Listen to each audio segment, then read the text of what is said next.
या व्हिडिओमध्ये आपण बनवणार आहोत भाजणीची खमंग कुरकुरीत अशी चकली आज आपण बनवतो आहे। चला तर मग रेसिपीला सुरुवात करूया। आता भाजणीची चकली बनवण्यासाठी इथं मी 4 वाट्या तांदूळ घेतलेला आहे, पोहे, चणा डाळ, उडीद डाळ आणि मूग डाळ, त्याचबरोबर जिरं आणि साबुदाणा घेतलेला आहे।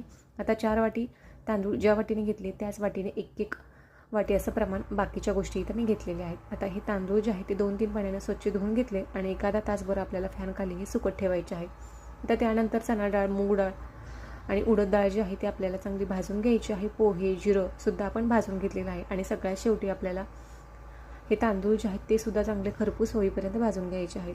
आणि आता हे थंड झाल्यावर मिक्स करून घेऊया आणि याच्यात आपल्याला पीठ जे आहे ते दळून घ्यायचं आहे। आपलं पीठ तयार झालेलं आहे।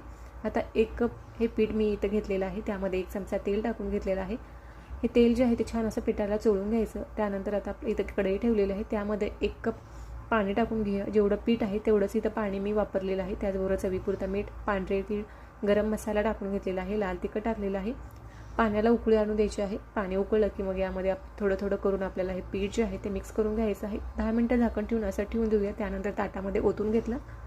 आता हे पीठ जे आहे ते गरम आहे तोपर्यंत, हलकंसं गरम आहे तोपर्यंत आपल्याला पाण्याचा हात घेऊन छान असं एकजीव करून घ्यायचं आहे। आता आपलं चकलीसाठी पीठ तयार झालेलं आहे। आता हे पीठ आपण साचामध्ये भरून घेतलेलं आहे। त्यानंतर आपण लगेचच याची चकली बनवून घ्यायची आहे।